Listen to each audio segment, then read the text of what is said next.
नमस्कार दोस्तों, मैं Prachi super coaching IAS by text book में आप लोगों का बेहद स्वागत करती हूं। जैसा कि आप सब जानते हैं कि हमारी तरफ से एक वीकली करंट अफेयर सीरीज आपके लिए स्टार्ट की गई है। इस सीरीज में हम सब्जेक्ट वाइज कवर करते हैं। पिछले वीडियो सारे जो हमने कवर कर लिए हैं ऑलरेडी, वो प्लेलिस्ट में पड़े हुए हैं। आप में से जिन लोगों ने अभी तक नहीं देखे उनको जरूर देख लीजिएगा। ये प्रोग्राम आपके प्रीलिम्स के पेपर को ध्यान में रखकर डिजाइन किया गया है, इसीलिए आपकी प्रारंभिक परीक्षा के लिए ये सारे वीडियोज बहुत ज्यादा महत्वपूर्ण हैं। आइए सबसे पहले हम ये देखते हैं कि आज के साइंस एंड टेक्नोलॉजी के वीकली करंट अफेयर के वीडियो के तहत हम कौन कौन से टॉपिक्स पर डिस्कशन करने वाले हैं। सबसे पहले देखिए, spectrum for satellite communication sitcom news में है। इंडिया दरअसल एक ऐसा पहला देश बनने वाला है जो सैटेलाइट स्पेक्ट्रम का ऑक्शन करेगा। तो इसमें स्पेक्ट्रम के बारे में बेसिक डिफरेंस हम देखेंगे, क्या होता है, समझेंगे थोड़ा कॉन्सेप्ट को, और सैटेलाइट स्पेक्ट्रम क्या होता है, सैटेलाइट कम्युनिकेशन जो है, इस सब के बारे में हम बात करेंगे। ठीक है। दूसरा, एंटी बैक्टीरियल रेजिस्टेंस एएमआर, इसको लेकर जो है वर्ल्ड हेल्थ ऑर्गेनाइजेशन की एक रिपोर्ट आई थी। उस रिपोर्ट में बहुत चिंताजनक स्थिति बताई गई है ह्यूमन हेल्थ को, जो एंटी बैक्टीरियल रेजिस्टेंस से चैलेंजेस मिल रहे हैं। तो ये होता क्या है, किस वजह से ये फैलता है, इन सारी चीजों पर हम बात करेंगे। रिपोर्ट का नाम जो है हमें प्रीलिम्स के लिए याद होना चाहिए। थर्ड जो हमारा टॉपिक है, इसरो नाविक। आप सभी को पता होगा, जिस तरह अमेरिका का जीपीएस है, ग्लोबल पोजिशनिंग सिस्टम है, ऐसा ही भारत के पास अपना नाविक है, जो भारत और शार्क जो कंट्रीज हैं उनको बेसिकली इस तरह की सुविधाएं देता है। राइट। अब इसके अंदर एक नया फ्रिक्वेंसी जो है इसरो आप कह सकते हैं इंक्लूड करने की बात कर रहा है, ताकि जो सिविलियन पर्पस है उसके लिए भी इसका ज्यादा से ज्यादा यूज हो सके। जैसे हम अपनी स्मार्ट वॉच में, अपने मोबाइल फोन में, है ना, या फिर मैप पर किसी की पोजीशन का पता लगाने में चीजें यूज करते हैं, तो ये और बेटर तरीके से चीजें हो पाए, इसके लिए इसरो जो है काम कर रहा है। देन हम पढ़ेंगे एंड टू एंड एन्क्रिप्शन। अभी क्या हुआ है, अमेरिका के अंदर जो सिक्योरिटी एजेंसीज है उन्होंने मल्टीनेशनल कंपनीज को ये बोला है कि जो आपका एंड टू एंड एन्क्रिप्शन रहता है, इसमें जो है गवर्नमेंट की एजेंसीज को एक्सेस होना चाहिए, लेकिन मल्टीनेशनल कंपनीज इसके फेवर में नहीं है, वो एन्क्रिप्शन को ज्यादा बढ़ा रही है। तो बेसिकली एन्क्रिप्शन होता क्या है, इसको हम यहाँ पर समझने का प्रयास करेंगे। देन है हमारा फ्यूजन एनर्जी ब्रेक थ्रू। एक फ्यूजन एनर्जी को लेकर बहुत सक्सेसफुल एक्सपेरिमेंट कंडक्ट हुआ है, जहाँ पे हमने एनर्जी गेन किया है।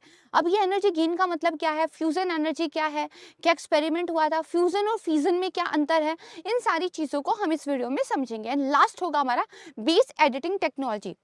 दरअसल एक बच्ची को कैंसर था, उसका इलाज जो है इस टेक्नोलॉजी के माध्यम से हुआ है, और ये टेक्नोलॉजी बहुत नई है। अगर मेडिकल साइंस की बात करें, 5 से 6 साल पहले से ही इसमें जो है आप कहेंगे कि टेक्नोलॉजी में काम हुआ है। तो अभी जो है मॉनिटर किया जा रहा है बच्चे को, लेकिन बताया जा रहा है कि उनका ट्रीटमेंट सफल जो है रहा है। इसके ऊपर जो हमारा हिंदू एडिटोरियल एनालिसिस आता है रोजाना सुबह 8 से 9 बजे, वहां पर भी हमने डिटेल में चर्चा की थी। आप जो है हम लोगों के साथ लाइव क्लास में जुड़ सकते हैं। मंडे टू सैटरडे सुबह 8 से लेकर 9 बजे हमारा द हिंदू एनालिसिस का एक वीडियो आता है। डेली बेसिस पे हम वहाँ पे करंट अफेयर को पूरा करते हैं, और वीकली तो चल ही रहा है। तो अगर आप डेली बेस पे करंट अफेयर पढ़ेंगे, वीकली पढ़ेंगे, तो आपका प्रीलिम्स के लिए तो पूरी पक्की तैयार हो जाएगी, और सुबह वाली वीडियो के हिसाब से आपका मेंस का भी बहुत सारा पोर्शन कवर हो जाएगा। तो अगर आपने वो वीडियो के साथ अभी तक जुड़ाव नहीं रखा है, तो उनको भी आप जो है ज्वाइन कर सकते हैं। मंडे को जो है आज सुबह 8 बजे क्लास हुई थी, अब जो है कल भी हमारी क्लास रहेगी। ठीक है, आइए शुरुआत करते हैं अपनी वीकली करंट अफेयर की पहली न्यूज से। पहला न्यूज है spectrum for satellite communication. Right. यहाँ पे बेसिकली न्यूज ये थी कि इंडिया ऐसा पहला देश बन जाएगा जो बेसिकली सैटेलाइट कम्युनिकेशन के लिए जो स्पेक्ट्रम है उसका ऑक्शन करेगा। राइट। अब सबसे पहली बात तो ये है कि सैटेलाइट कम्युनिकेशन क्या होती है। देखिए, जो भी आप कम्युनिकेशन कर रहे हैं, राइट, उसमें अगर सैटेलाइट इन्वॉल्व है किसी भी तरीके से, तो सैटेलाइट कम्युनिकेशन का एक पार्ट बन जाती है। फॉर एग्जाम्पल, सैटेलाइट फोन्स जो हैं बहुत सारे सिक्योरिटी पर्सनल्स के द्वारा यूज किए जाते हैं, ताकि उनकी जो आपसे बातचीत है ना, एक तो बिना किसी रुकावट के और कोई इसको हैक ना कर सके। इसके लिए बेसिकली होता क्या है, मान लीजिए यहाँ पर एक फोन है, let me just select the pen, give me a second. Yes, तो जैसे मान लीजिए ये एक फोन है, ठीक है, और ये एक फोन है। अगर हम जनरली देखें तो बीच में क्या होता है, हमारे इस तरह के एंटीनास लगे होते हैं। इन एंटीनास के थ्रू जो है ये कम्युनिकेशन करते हैं। लेकिन मान लीजिए मैं ये कह दूं कि ये एक सैटेलाइट फोन है, राइट, और ये आपकी क्या है, एक सैटेलाइट है, राइट, और ये आपका एक सैटेलाइट फोन है। तो ये सीधे सैटेलाइट से जो है ट्रांसमिट और रिसीव करने का काम करते हैं। तो it is a example of satellite communication. जिस भी कम्युनिकेशन में सैटेलाइट का एक लिंक इन्वॉल्व रहता है वो सैटेलाइट कम्युनिकेशन हो जाती है। देखिए, communication link that involve the use of artificial satellite in its propagation path. अब देखिए, चंद्रमा क्या है, एक उपग्रह है, एक सैटेलाइट है, लेकिन वो नेचुरल है। यहाँ पे जो वर्ड आर्टिफिशियल है ना, यानी कि हम लोगों के द्वारा जो बनाए गए सैटेलाइट्स हैं उनकी बात यहाँ पे हो रही है। बात करें तो 2000 से ज्यादा आर्टिफिशियल सैटेलाइट्स क्या है, न्यूज में है। जैसे आप यहाँ पे देखेंगे, ये पृथ्वी पर आपको एक ट्रांस रिसीवर दिखाई दे रहा है जो सिग्नल्स को ट्रांसमिट करने का भी काम करता है, रिसीव करने का भी काम करता है। और ये आप एक सैटेलाइट से इसको कनेक्टेड देख सकते हैं। बहुत दूर दूर स्थित चीजों को भी सैटेलाइट कम्युनिकेशन के माध्यम से आपस में लिंक किया जा सकता है। तो it is a very important type of communication. थोड़ा सा इसको आप ऐसे याद करके रखिएगा। अब देखिए, मैंने आपको बताया 2000 से भी ज्यादा ऐसे सैटेलाइट्स अभी चल रहे हैं। तो बेसिकली कोई जियो स्टेशनरी ऑर्बिट में मूव करता है, कोई इलिप्टिकल ऑर्बिट में मूव करता है, कोई लो अर्थ ऑर्बिट में मूव करता है। और इन सब के बहुत सारे फायदे होते हैं, जैसे पॉइंट टू पॉइंट कम्युनिकेशन, जो मैंने सैटेलाइट फोन का एक एग्जांपल बताया। यहाँ पे क्या हो रहा है, एक फोन से दूसरे फोन में पॉइंट टू पॉइंट कम्युनिकेशन हो रहा है। ठीक है, मोबाइल एप्लीकेशंस बहुत सारी हैं, जैसे हम अपने मोबाइल में मैप का एक एप्लीकेशन यूज करते हैं, है ना। हम लोकेशंस को जो है शेयर करते हैं, हमारी लोकेशंस जो कि जीपीएस के थ्रू काम करती है वो एक दूसरे को बता पाते हैं, राइट। इसके अलावा distribution of TV and radio programmes. अब रेडियो पे जो प्रोग्राम चल रहा है, टाटा स्काई ने बेसिकली जो हमें ये सर्विस दी है, तो ये सैटेलाइट कम्युनिकेशन के थ्रू पॉसिबल हुई है, राइट। तो बेसिकली क्या है, जो सैटेलाइट कम्युनिकेशन होती है वो हाई फ्रिक्वेंसी सिग्नल्स के लिए यूज होती है। अब बात करते हैं थोड़ा सा एक स्पेक्ट्रम की। देखिए, ये तो कम्युनिकेशन हुई। एक्चुअली ये जो पूरी दुनिया है ना, ये इलेक्ट्रोमैग्नेटिक वेव से घिरी हुई है। उस पूरे इलेक्ट्रोमैग्नेटिक वेव को मिला जुला के एक स्पेक्ट्रम बोल देते हैं। इस पूरे स्पेक्ट्रम में से हम सिर्फ जो है बीच का एक हिस्सा जिसको विजिबल बोलते हैं उसी को देख पाते हैं। आप अभी मुझे कैमरा में देख पा रहे हैं, मैं यहाँ पर देख पा रही हूँ, या फिर जो भी हम दुनिया में चीजें देख पा रहे हैं वो उस विजिबल स्पेक्ट्रम की वजह से संभव है। उसकी एक साइड में चले जाए तो क्या है, आपकी वेवलेंथ बढ़ने लगती है, फ्रिक्वेंसी कम होने लगती है। दूसरी साइड जाएंगे तो अपोजिट होगा, मैं दिखा दूंगी। कहने की बात यह है, इस दुनिया में जो भी इंफॉर्मेशन इधर से उधर शिफ्ट हो रही है, दरअसल वो इलेक्ट्रोमैग्नेटिक स्पेक्ट्रम के थ्रू होती है। ठीक है, इलेक्ट्रोमैग्नेटिक स्पेक्ट्रम के अंदर वेव्स होती है, लाइक रेडियो वेव्स है, अल्ट्रावायलेट वेव्स है ना आपकी। ये जो वेव्स होती है यही चीजों को एक जगह से दूसरी जगह ट्रांसफर करने का काम करती है।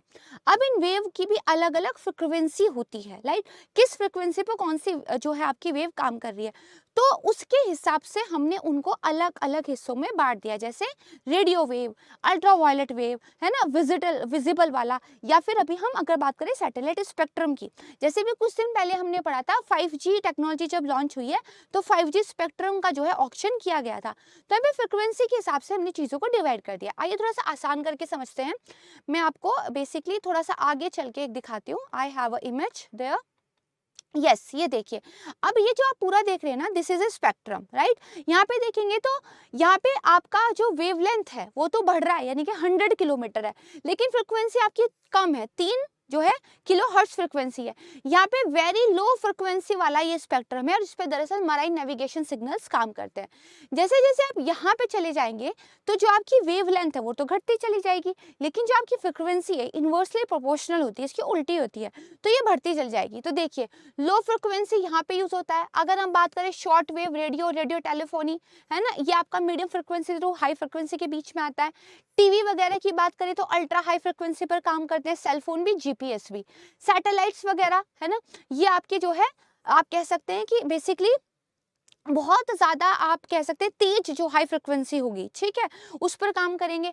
और रेडियो एस्ट्रोनॉमी, रडार लैंडिंग जो सिस्टम है एक्सट्रीमली हाई फ्रिक्वेंसी पर ये काम करते हैं। तो वेरी लो फ्रिक्वेंसी से आप जो चले हाई फ्रिक्वेंसी की ओर, तो ये बेसिकली आपको यहाँ पर दिखाई दिया है। ठीक है, तो क्या हुआ, very low, low, medium, high frequency, very high frequency, ultra high frequency, ठीक है, एंड देन एस से आपका हो गया super high frequency, and then E से हो गया आपका एक्सट्रीमली हाई फ्रिक्वेंसी।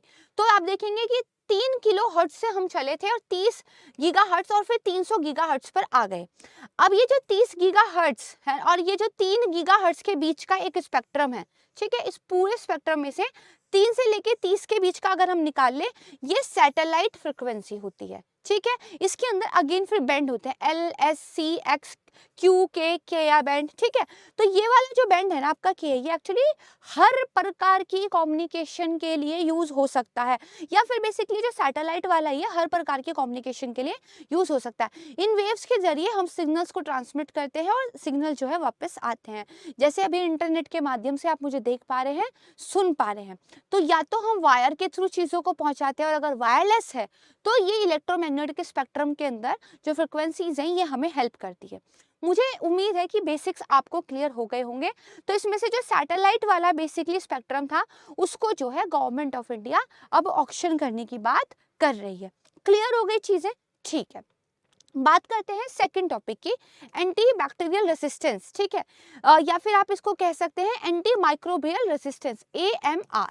ये दरअसल न्यूज में था। क्यों न्यूज में था? वर्ल्ड हेल्थ ऑर्गेनाइजेशन की एक रिपोर्ट आई थी, that is glass report. Full form क्या है इसकी? Global anti microbial resistance and use surveillance system, ठीक है। इसमें ये बताया था कि दरअसल 50% लाइफ थ्रेटनिंग जो बैक्टीरिया इन्फेक्शन होते हैं वो ट्रीटमेंट को लेकर रेजिस्टेंस बन गए हैं। रेजिस्टेंस का मतलब क्या होता है? किसी चीज का विरोध करना। अगर हमारे बॉडी में इन्फेक्शन हो जाता है तो उसका एकमात्र तरीका क्या है कि उस इन्फेक्शन को ठीक करने के लिए हम दवाइयां खाएं। अगर मान लीजिए उस इन्फेक्शन का जो कारण बन रहा है बैक्टीरिया या वायरस, उस पर वो दवाई असर ही ना करे, वो बैक्टीरिया उसका रेजिस्टेंस करना सीख जाए, उसका विरोध करना सीख जाए, अपने आप को उस दवाई में भी सर्वाइव कर ले, क्या अब हमारे पास उस इन्फेक्शन को ठीक करने का कोई और तरीका है? नहीं। इसीलिए जो लाइफ थ्रेटनिंग बैक्टीरियाज हैं, अगर उनके लिए ड्रग्स काम करना बंद कर देंगी तो एक टाइम पर इन्फेक्शन की वजह से मनुष्य की मौत हो सकती है, राइट। इसीलिए बहुत ज़्यादा सीरियस एक प्रॉब्लम है।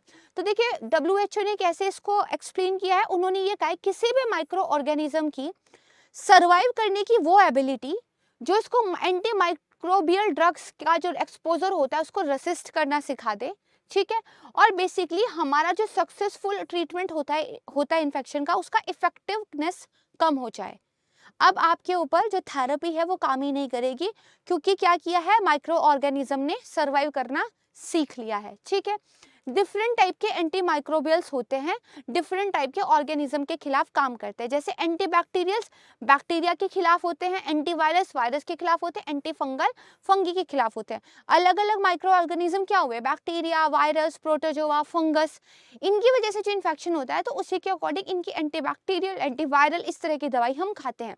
लेकिन जब उस माइक्रो ऑर्गेनिज्म पर इस दवाई का असर होना बंद हो जाए तो क्या हो जाता है, AMR हो जाता है। जैसे यहाँ पे देखिए, हमारी बॉडी के अंदर कुछ गुड बैक्टीरिया होते हैं, कुछ बैड बैक्टीरिया होते हैं।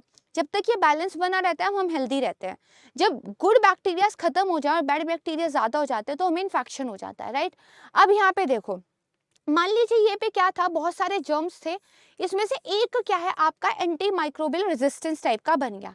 अब जब आपने एंटीबायोटिक्स खानी शुरू की, ठीक है, जो कि आपकी बॉडी को क्या करेगी, बेसिकली ठीक करेगी, तो कोई एक क्योंकि रेजिस्टेंस है रखता है तो उस पे इसका फर्क नहीं पड़ेगा। लेकिन जब आपने दवाई खाई, या तो बहुत ज्यादा आप दवाइयाँ खा रहे हैं या डॉक्टर ने जितना कहा है उस हिसाब से नहीं खा रहे, तो गुड बैक्टीरिया बैड बैक्टीरिया के साथ साथ मरेंगे, राइट।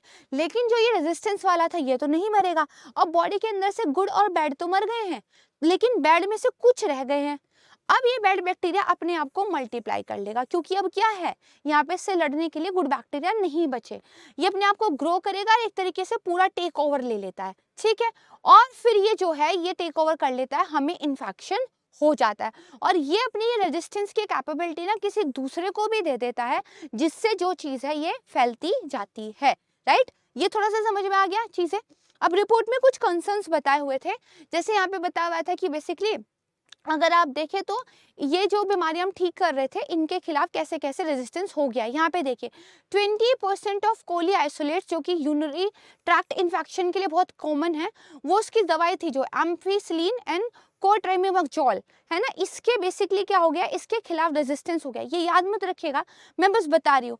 ऐसे जो ब्लड स्ट्रीम इन्फेक्शन होता था जो कि कोली की वजह से होता था, सैल्मोनेला और बेसिकली ग्रोनिया इन्फेक्शंस, है ना, वो 15% जम कर गया है, उसके अंदर भी रेजिस्टेंस इतनी 15% इंक्रीज हुई है। मुद्दे की बात यह है, there are certain problems, certain infections जो सर्टेन मेडिसिन के खिलाफ रेजिस्टेंट हो चुके हैं। अब ये फैलता कैसे है, देखिए ये तब फैलता है जब किसी बैक्टीरिया में कोई चेंज आ जाए और वो जो रेजिस्टेंस बैक्टीरिया है वो जो है दूसरों को भी परेशान करे। जैसे एंटीबायोटिक्स का अगर ओवर प्रिस्क्राइबिंग हो रहा है, बहुत ज्यादा एंटीबायोटिक्स लेते हैं तो, या फिर अपना ट्रीटमेंट पूरा फिनिश नहीं किया, बीच में ही छोड़ दिया, तो बैक्टीरिया वीक तो हुआ लेकिन मरा नहीं।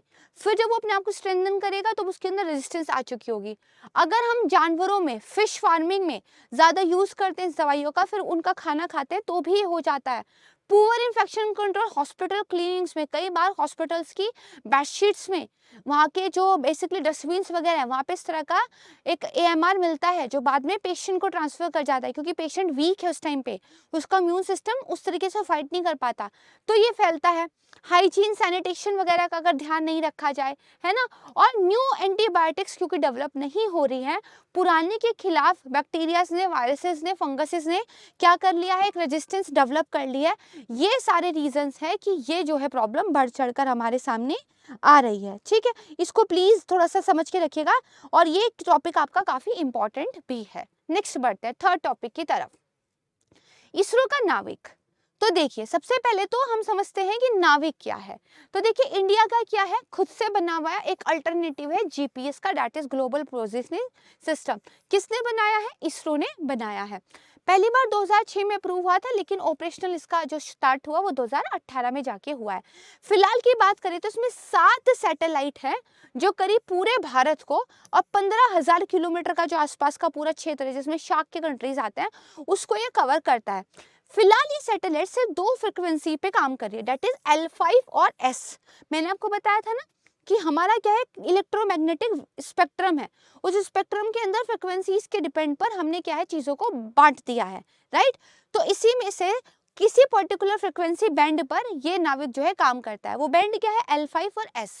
लेकिन एक बैंड ऐसा है दैट इज L1 जो सबसे पुराना फ्रिक्वेंसी का बैंड है जिसे यूज किया जा रहा है कम्युनिकेशन वगैरह में। ये ओल्ड और वेल स्टैब्लिश है। अगर आपकी जो स्मार्ट वॉच है वो बहुत अच्छे टेक्निक से नहीं बनी हुई है, वो भी एक्चुअली यहाँ से सिग्नल्स को कैच वगैरह कर लेती है। ठीक है, पुराना स्टैब्लिश का मतलब क्या हुआ, कम ताकत वाला एंटीना भी जो है इसके साथ मिलकर काम कर पाएगा। तो इसरो एक्चुअली इसी L1 को इंट्रोड्यूस करने की बात कर रही है, किसमें, नाविक के थ्रू। तो नाविक के बारे में हमने यहाँ पे देख लिया। तो देखिए नाविक क्या है, भारत का एक तरीके से अपना जीपीएस है, मेड इन इंडिया है, मेड फॉर इंडियंस है। 7 सैटेलाइट है और इसको बेसिकली कहा किया जाता है Indian regional navigation satellite system, IRNSS, right. ये बेसिकली क्या करेगा, जो रियल टाइम पोजीशनिंग और टाइम सर्विसेज होती है वो देता है। ठीक है, जीपीएस की तरह काम करता है। फिशरमैन को, फार्मर्स को और बहुत सारे लोगों को इससे फायदा मिलेगा, जैसे हम बेसिकली लोकेशन ट्रैक वगैरह करते हैं। ठीक है, तो ये देखिए नेविगेशन टेरेस्ट्रियल, एरियल और मराइन तीनों तरह की रहेगी। डिजास्टर मैनेजमेंट में काम आएगा, व्हीकल का ट्रैकिंग आप कर सकते हैं, मोबाइल फोन के साथ इंटीग्रेट कर सकते हैं, टाइमिंग आपको एकदम प्रिसाइज मिलेगी। ठीक है, मैपिंग और जियोडेटिक डाटा कैप्चर किया जा सकता है, ये सारे इसके फायदे हैं। अब आते हैं वापस अपनी न्यूज़ पे। तो देखिए सिविलियन यूज को नेविगेशन जो है हमारा नाविक है ना, इसमें जो है प्रमोट करने के लिए, ठीक है, नाविक में सिविलियन यूज और ज्यादा बेहतर तरीके से उसको प्रमोट करने के लिए L1 फ्रिक्वेंसी को जो है सीओ इंट्रोड्यूस करेगा अपनी फ्यूचर सैटेलाइट्स। मैंने आपको क्या बताया, सैटेलाइट्स ही हमारी कम्युनिकेशन का एक जरिया होता है। टाटा स्काई जो हमें टीवी पे सर्विस दे रहा है वो सैटेलाइट्स के आधार पर दे रहा है। तो अगर हमारी एक सैटेलाइट नई ऐसी लॉन्च होगी जो L1 फ्रिक्वेंसी पर काम करेगी तो हम इस फ्रिक्वेंसी का यूज कर पाएंगे, जो कि एक वेल एस्टैब्लिश बैंड है। देखिए न्यू सैटेलाइट NVS-01 ये L1 फ्रिक्वेंसी अपने पास लेके रखेगी। ये L1 क्या, ओल्डेस्ट और मोस्ट एस्टैब्लिश जीपीएस सिग्नल है जिसको स्मार्ट वॉच जैसी जो डिवाइसेस है वो भी कैप्चर करने में एबल है। इस बैंड के साथ जो नाविक का सिविलियन यूज है वो बढ़ जाएगा गैजेट्स वगैरह में। ठीक है, इसरो साथ में ये भी प्लान कर रहा है कि वो कुछ ग्राउंड स्टेशन जापान और फ्रांस में भी स्टैब्लिश करे, ताकि क्या है नाविक के अंदर जो कवरेज एरिया है वो ज्यादा बेटर तरीके से हो पाए। ठीक है, बेसिक्स क्लियर होना तो चीजें समझ में आ जाती हैं। अब देखिए व्हाट इज L1 फ्रीक्वेंसी क्या है, मैंने क्या बताया, radio frequency communication refer to wireless communication. या तो आप क्या कर रहे हो, पहले जो पुराने टेलीफोन्स होते थे आपने देखा होगा पूरी वायर्स उनकी बिछती थी, उसके द्वारा वो टेलीफोन जो है कनेक्ट रहते थे, है ना, वायर बिछती थी, सड़क खुदती थी और वायर बिछाते थे BSNL वगैरह के। तो वो एक वायर से होने वाला कम्युनिकेशन था, उसमें जो है आपकी इंफॉर्मेशन उन वायर्स के थ्रू आप तक पहुंचती थी। वायरलेस कम्युनिकेशन में बेसिकली क्या होता है, हम इलेक्ट्रोमैग्नेटिक वेव फ्रिक्वेंसीज का यूज करते हैं, ठीक है, ये आपको ध्यान रखना है। अब जब बात करें radio frequency communication refer to wireless communication through the air with electromagnetic wave ranging from 3 kilo hertz से 300 गीगा हर्ट्ज तक। देखिए ये मैंने क्या बताया था, 3 किलो हर्ट्ज से लेके पूरा एक आपका स्पेक्ट्रम है 300 गीगा हर्ट्ज तक का, ठीक है।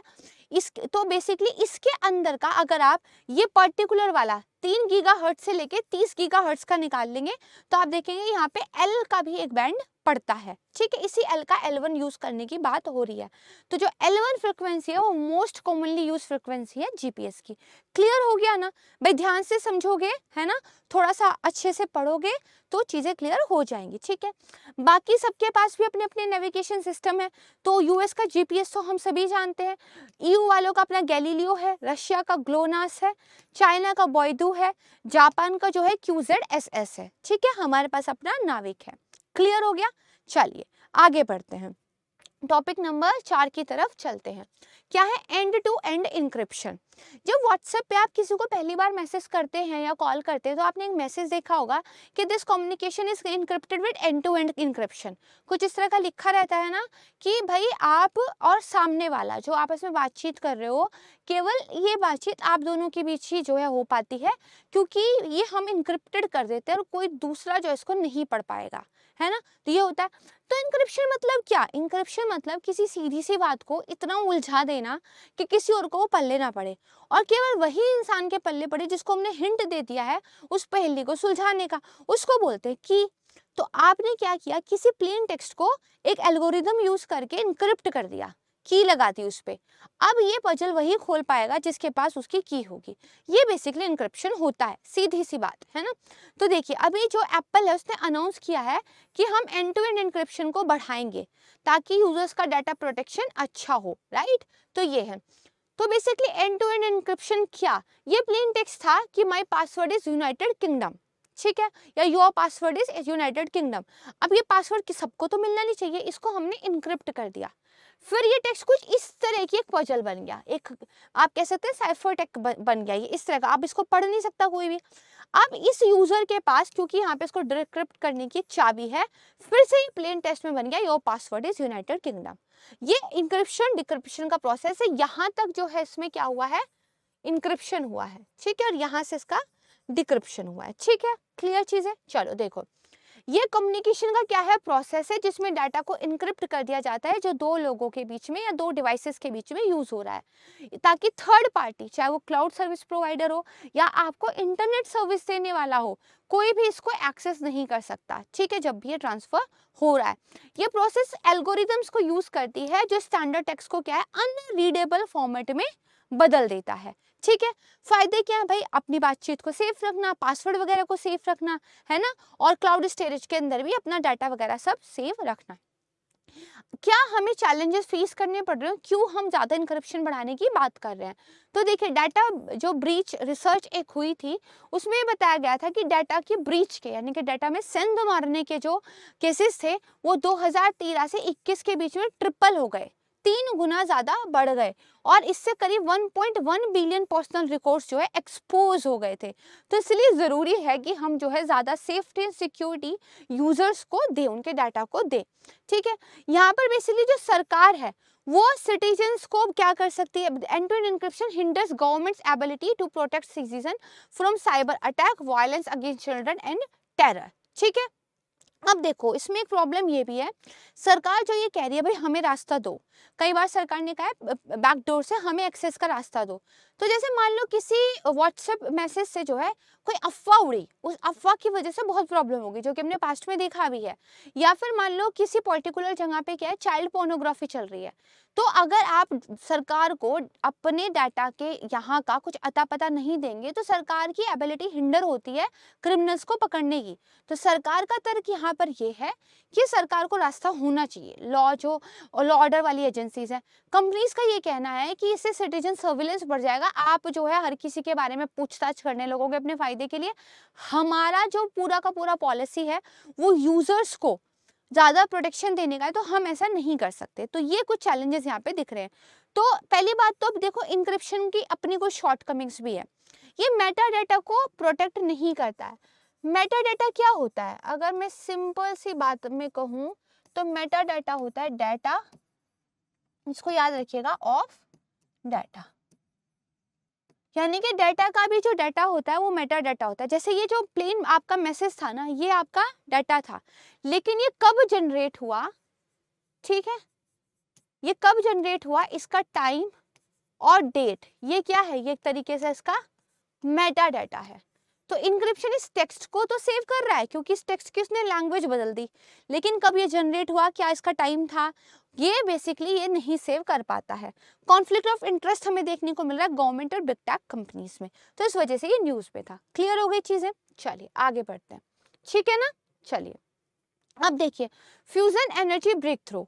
अगर हम देखिए न्यूक्लियर एनर्जी का जिक्र करते हैं, नाभिकीय ऊर्जा का जिक्र करते हैं, तो जनरली हम फ्यूजन एनर्जी की बात करते हैं।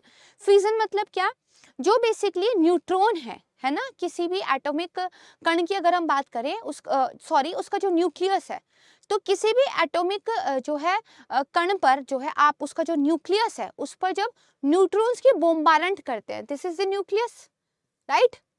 इस पे अगर आप न्यूट्रॉन्स की बॉम्बार्डमेंट करते हैं तो ये बेसिकली दो न्यूक्लाई में डिवाइड हो जाता है, ठीक है। तो ये क्या हो जाता है, विखंडित हो जाता है। जब ये विखंडित होता है तो ह्यूज एनर्जी जनरेट होती है, राइट। इसी को हम फ्यूजन बोलते हैं। अब इसका उल्टा कर दें, उल्टा इन द सेंस, जब हम बेसिकली क्या करें, जो दो हल्के न्यूक्ली हैं, राइट, जो दो हल्के न्यूक्ली हैं, अगर हम उनको आपस में जोड़ दें तो एक आपका न्यूक्लियस हैवी वाला बन जाएगा। ये उस प्रक्रिया में भी क्या है, आपकी बहुत सारी एनर्जी जनरेट होती है। तो ये फ्यूजन का एक एग्जाम्पल है। विखंडन की जहाँ पे बात हो रही है वहां पे फ्यूजन है, जोड़ने की, विलयन की जहाँ पे बात हो रही है, संलयन की जहाँ पे बात हो रही है, वो फ्यूजन है, ठीक है। जैसे यहाँ पे आ जाओ, जैसे ये देखो, हाइड्रोजन का एक आइसोटोप है ट्राइटेरियम, ठीक है, और आइसोटोप है एक हाइड्रोजन का ड्यूटेरियम। इनको जब आपस में मिलाया गया तो आपका क्या है, हीलियम बन के आ गया, इधर न्यूट्रॉन आ गया और यहाँ पे बहुत सारी एनर्जी आपको मिल गई, ठीक है।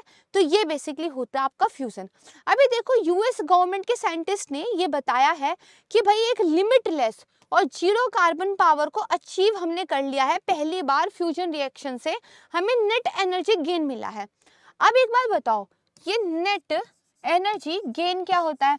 देखो जब आप फ्यूजन की प्रक्रिया करते हो ना, तो हमने क्या कहा, दो न्यूक्ली को हम जोड़कर एक न्यूक्लियस बना रहे हैं, राइट। इसको भी करने के लिए बहुत सारी एनर्जी चाहिए, इसको आपस में भी ऐसे करने के लिए बहुत सारी एनर्जी चाहिए। अब ये जब प्रक्रिया हो जाती है तब भी बहुत सारी एनर्जी रिलीज होती है, राइट। हमने यहाँ पे एनर्जी दी, यहाँ पे रिलीज हुई। अगर रिलीज होने वाली एनर्जी खर्च होने वाली एनर्जी से ज्यादा है तो यहाँ पे नेट एनर्जी गेन हुआ है, आपने कम लगाकर ज्यादा की जो है एक तरीके से जनरेट कर लिया है। तो तब ये फायदे की चीज है क्योंकि तब आपको ज्यादा एनर्जी मिली, जैसे आपने 2 रुपए लगाए और 10 रुपए कमा लिए, राइट। तो इस तरीके से तो नेट एनर्जी गेन हुआ है, इसलिए चर्चा में। दूसरा क्या है, इसमें कार्बन एमिशन नहीं होता।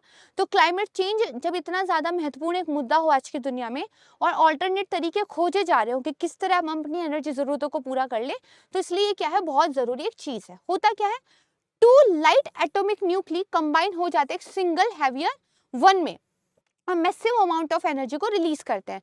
जबकि फ्यूजन में क्या होता है, अपोजिट हो जाता है, हैवी एटम स्प्लिट अपार्ट हो जाते हैं।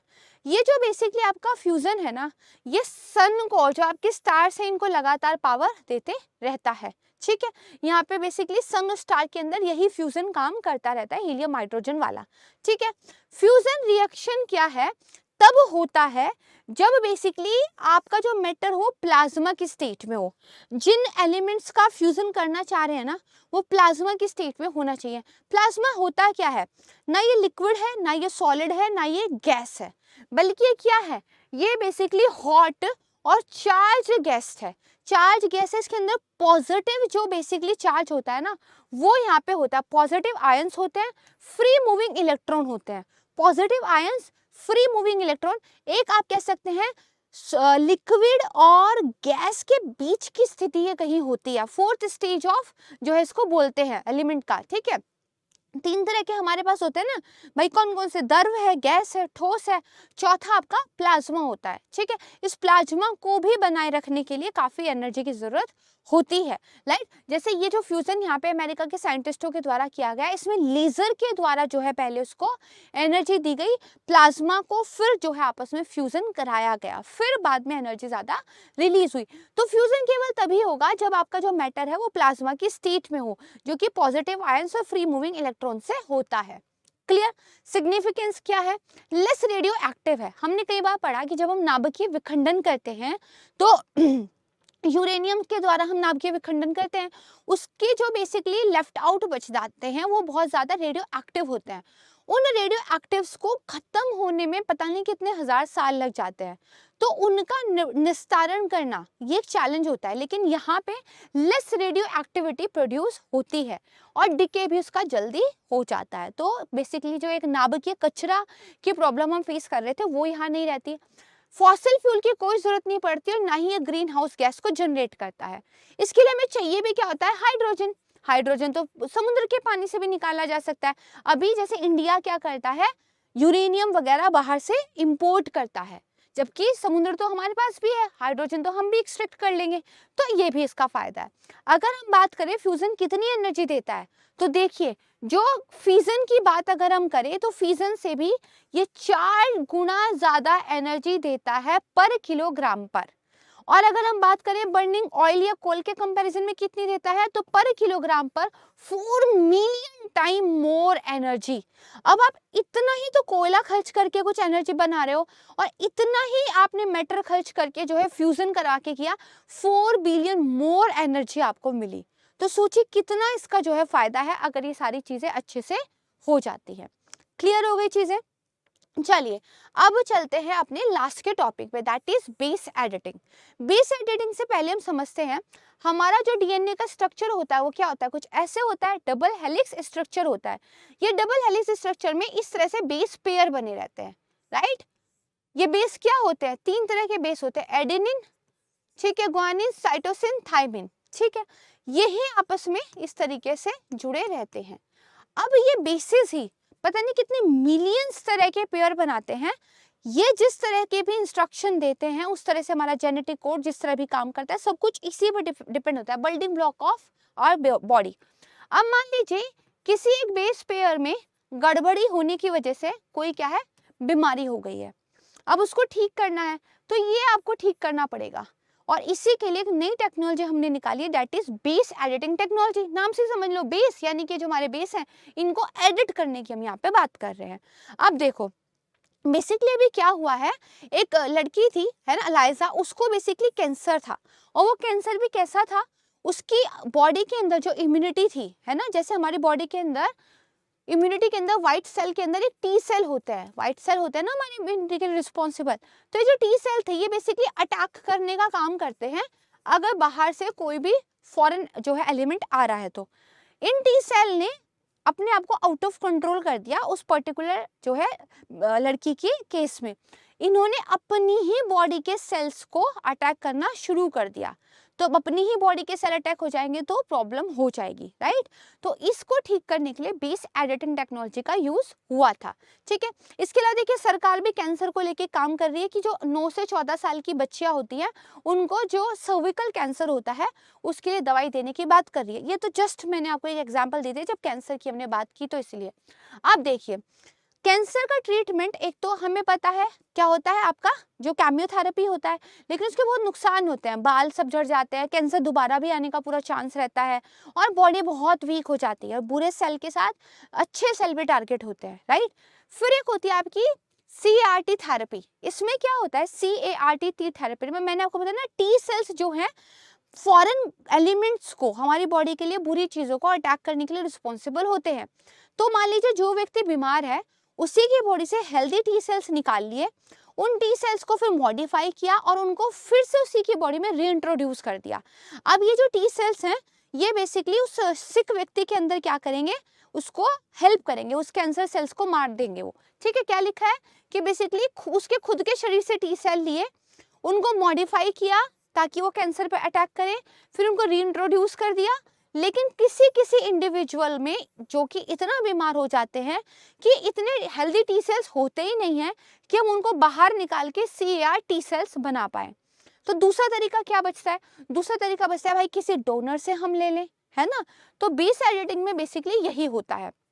बेस एडिटिंग में क्या होता है, एक न्यू टाइप का टी सेल हम लेते हैं किसी भी हेल्दी डोनर से, और हम इसको इस तरीके से चेंज कर देते हैं कि ये बॉडी के अंदर जो दूसरे सेल हैं उनको अटैक ना करे, एक दूसरे को ना मारे, और केमियोथेरेपी से जो हमें नेगेटिव इम्पैक्ट्स देखने को मिल रहे हैं, हमारे सेल्स जो टारगेट हो रहे हैं वो भी सरवाइव कर जाए। ठीक है, और फाइनली जो है कैंसरस सेल को हंट डाउन कर दे। इस तरीके से हम इनकी रीप्रोग्रामिंग करते हैं।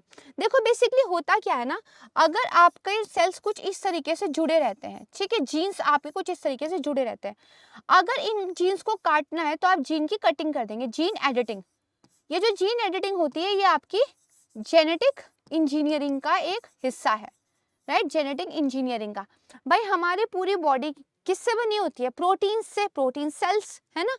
और वो किस टाइप का प्रोटीन किस तरह के सेल के लिए, किस तरह के लिए काम के लिए जनरेट करना है, ये कौन मैसेज देता है, डीएनए देता है। मैसेंजर कौन है, आरएनए देता है। तो डीएनए आरएनए को जो करने के लिए बोलता है वो वैसा प्रोटीन बनने का मैसेज बॉडी को देता है, वैसा प्रोटीन बन जाता है। उस तरीके से हमारी बॉडी फंक्शन करती है।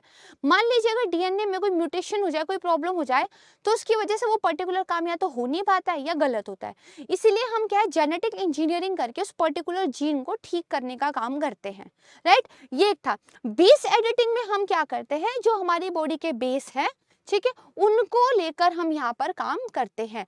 हम कुछ सेल्स को इस तरीके से क्या कर देते हैं, एक सेकेंड, हाँ, हम उस सेल को बेसिकली इस तरीके से आप कह सकते हैं प्रोग्राम करते हैं कि वो हमारा क्या है, एक तरीके से अच्छा फंक्शन करने लगे। समझते हैं, देखिए ये एक व्यक्ति है, ठीक है, इनसे हमने कलेक्ट कर लिया ब्लड, उस ब्लड में से हमने टी सेल निकाल लिए, ठीक है।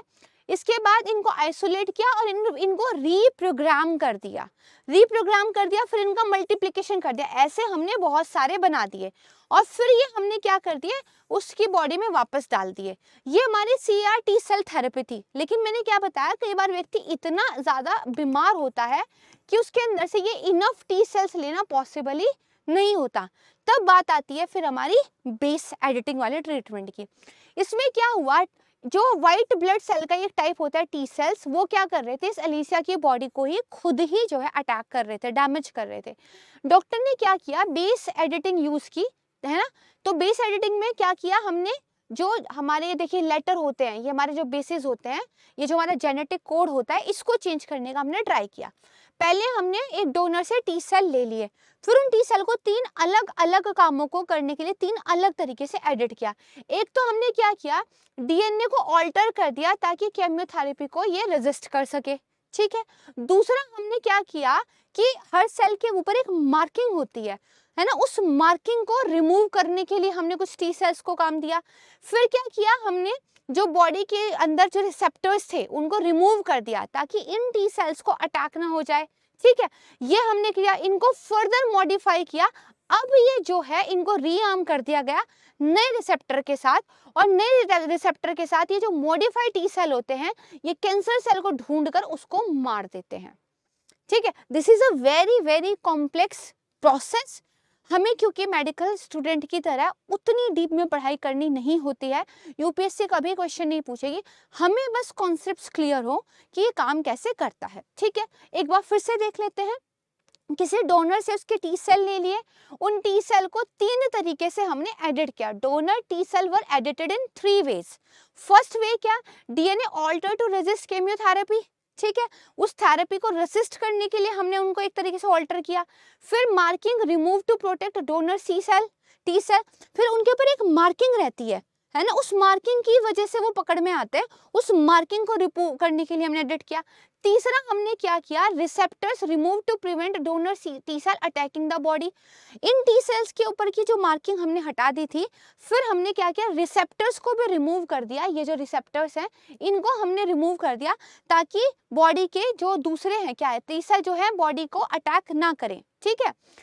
Prevent donor T cell attacking the body, ठीक है। फिर हमने इनको फर्दर मॉडिफाई किया, T cell rearmed with the new receptor. देखो हमने यहाँ से रिसेप्टर हटा दिए थे ना, अब हमने इनको नए रिसेप्टर दिए।